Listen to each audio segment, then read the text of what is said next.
AM Tampa Bay, Ryan Gorman in for Jack Harris with Aaron, Jeff, and Natalie. And joining us on the hotline right now, Dave, the IT guy. He can find online at bringyourown.security.net. Dave, how are you? Hey, good morning. How are you guys? Good. I just assume that all of my data is out there at this point because I don't know how to keep it safe anymore between Facebook and social media or, your devices. Now we're learning that Fitbit, Apple Watch, that kind of stuff, that leaks your data too. What's going on with the wearables? How much data is getting out there? Well, so these wearables are actually leaking the scary part of your data. Yes, you can get identity theft, and you're right. Your data is probably compromised when it comes to who you are, but where you are and what you're doing is what these wearables are leaking. For instance, you got on your jog with your Fitbit or your Garmin or your Apple, and it tracks via GPS where you're going.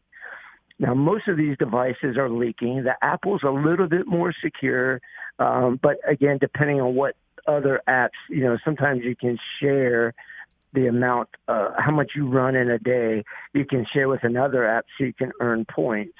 Well, when you share from app to app, that's where your data leaking is most likely going to happen.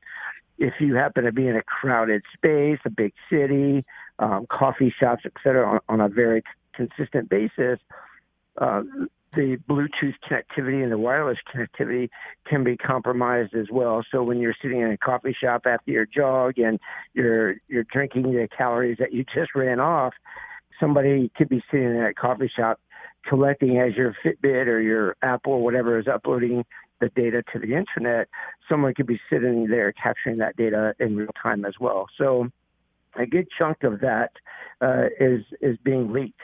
And why that matters is if for some reason, depending on who you are in the world as far as your job, if you're a high-level CEO, maybe you're a Department of Defense, a state senator, a senator's aide, maybe you're just a single mom, struggling to get along.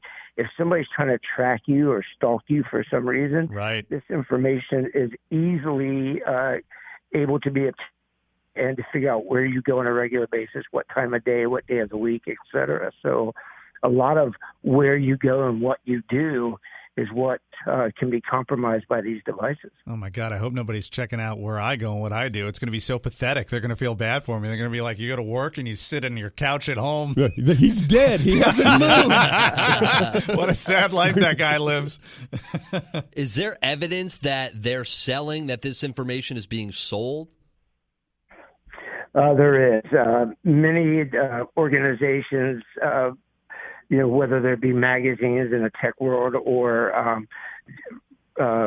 data from discoveries by some of the biggest security research firms, are already finding this data on the dark web to an extent that it's easy enough right now. If you know how to get on the dark web, which is a different conversation in of itself, but somebody like me that knows how, if you had a Fitbit and you've been compromised in some way, I could track down your data, buy it, and do something with it all less than 24 hours. So it's unfortunately very easy to get a hold of. It's very inexpensive. On a per person basis, I could buy your data for about $5. And off I go. And if I'm really trying to target you for some reason, I want to blackmail you, I want to kidnap you, I want to do worse, whatever the case happens to be, it's not a challenge. And about the only thing you can do to protect yourself is to, take the time to read the documentation, which none of us do. We all click, I accept and move on.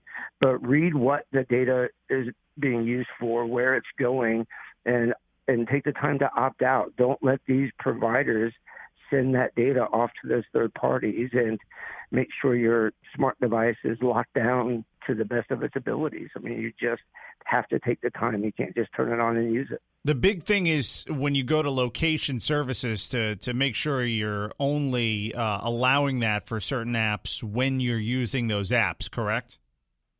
That's exactly right. As soon as you add whatever app you're adding, and you say yes to everything, you go back and take a look. And you can, on a per app basis, deny specific things. And location services is by far the number one thing to deny by and large. unless it's an app like GPS when you're driving down the road and you just have to allow that functionality. But even after you do that, there's a way to go back in and wipe that cache clean. Once you've gotten from point A to point B, at the end of the day, you can go clear that, or at the end of the week, whatever the case happens to be. Dave, the IT guy, you can find him online at bringyourown.security.net. Dave, at some point we have to talk about the dark web. I want to know, is there like a website that you type in? Like darkweb.com. Like a URL, darkweb.com, darkweb.net, and then you can kind of go check it out and peruse around? Or we got to spend like a whole segment talking about that at some point. Right on. Yep. It's a very scary yet exciting world to be in, that's for certain. Now I just want to extend Dave to like 2 more segments and find out. Dave, thank you so much for joining us. We appreciate it. Appreciate you guys. See you later. I'm not buying this whole Fitbit thing because